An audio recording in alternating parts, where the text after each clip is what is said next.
सन 1975 में एक फिल्म आई थी शोले, जिसमें उसका एक मुख्य किरदार गब्बर सिंह लोगों से पूछता है कि होली कब है।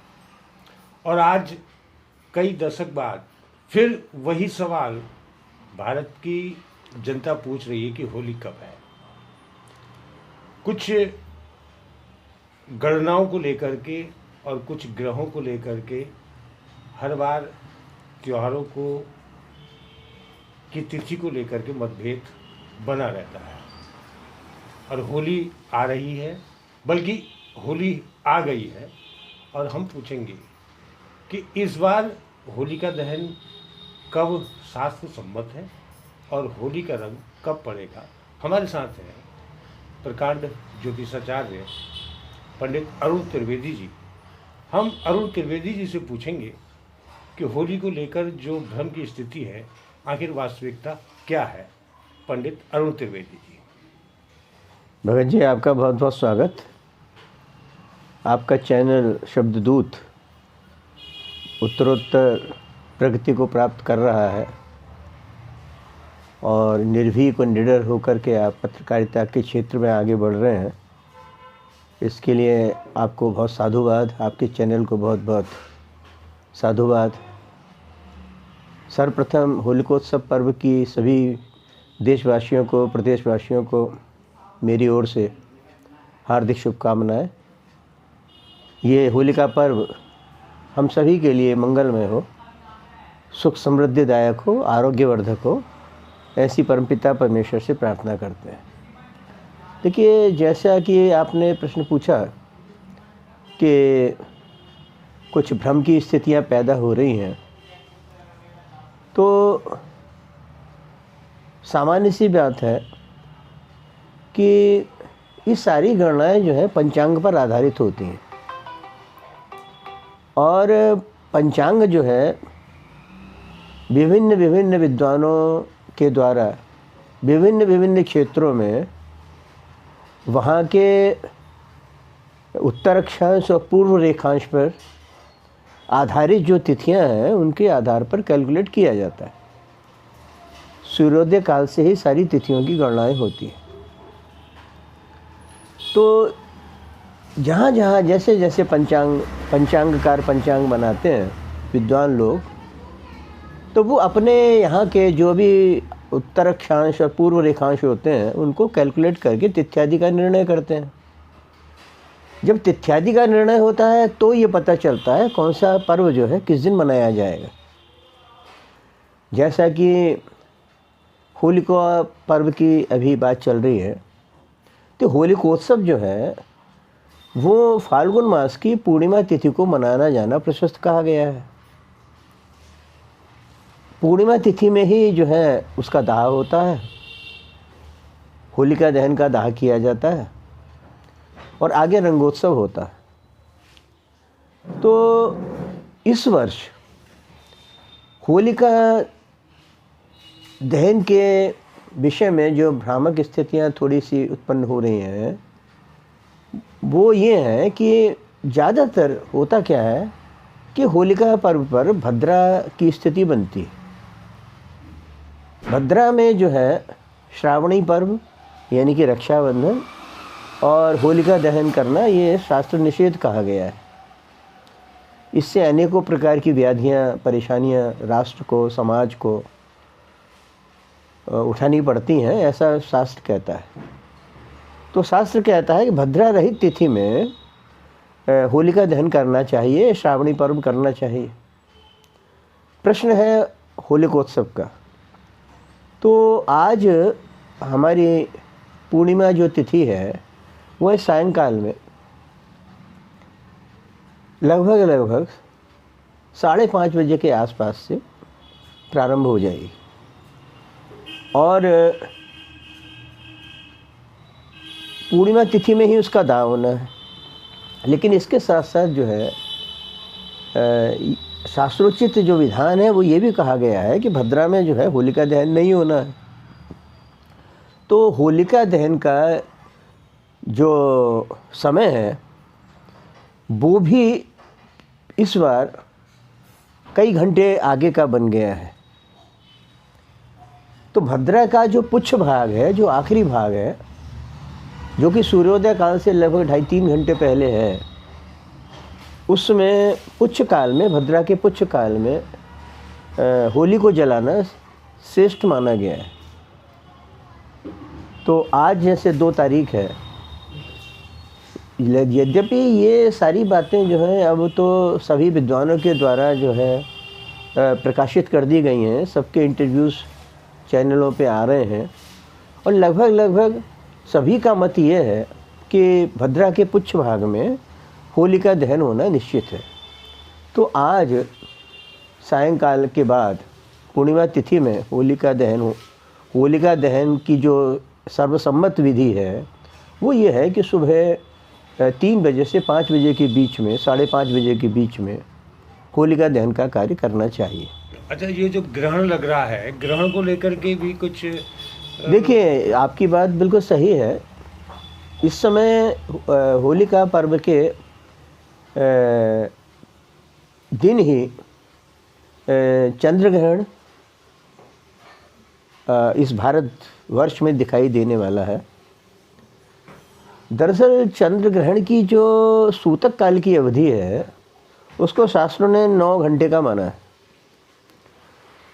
इसी तरीके से सूर्य ग्रहण की जो सूतक काल है उसको 6 घंटे का माना है।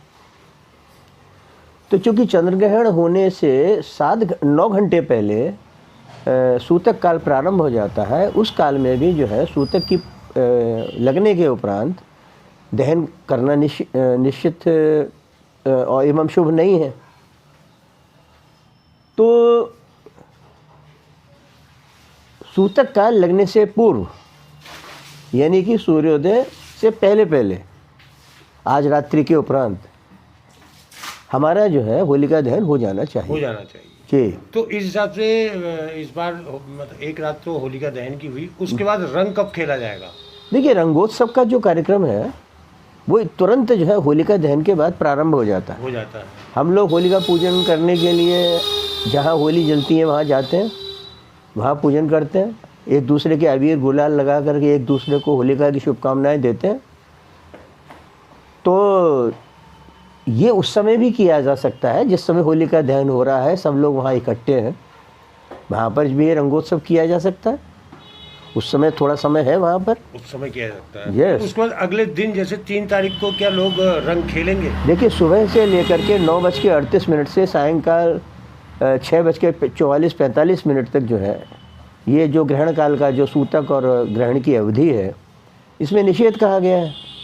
लेकिन होता क्या है, होली पर्व जो है हुल्लड़ों का है ना, हु करने वालों का होलिका पर्व है, और खूब उल्लास के साथ लोग इसमें जो है अपना खान पान ये वो सब मस्ती में रहते हैं, है ना।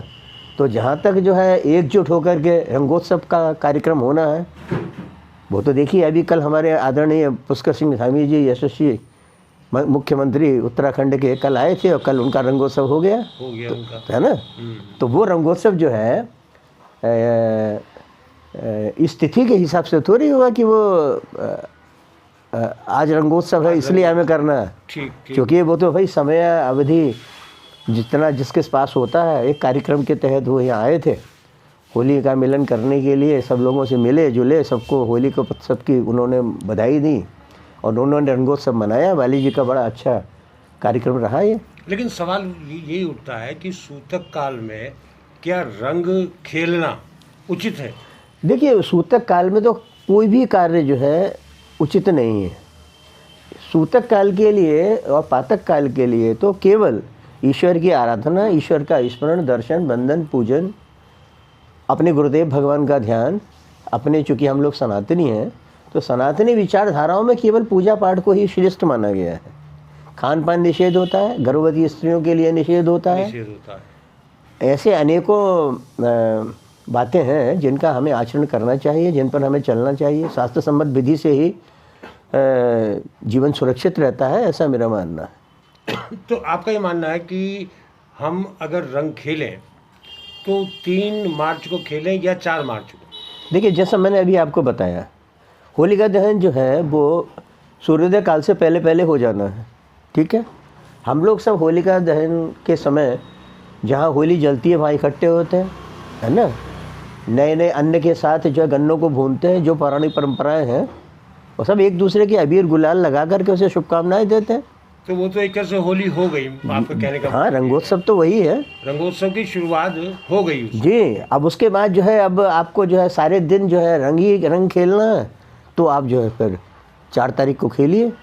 4 को खेलिए। जी। अगर 3 को कोई खेलना चाहता तो वो उचित नहीं है। नहीं, 3 तारीख को उचित है, लेकिन कब उचित है? जैसे होलिका दहन हुआ, पुच्छकाल में होलिका दहन हुआ, होलिका दहन के समय ही जैसे हम लोगों ने अग्नि की परिक्रमा करके अपने जो है गन्नों को भूना, एक दूसरे को होलिकोत्सव की बधाई दी, तो उस समय हम एक दूसरे के रंग लगाते हैं, खुशी का इजहार करते हैं, एक दूसरे गले मिलते हैं।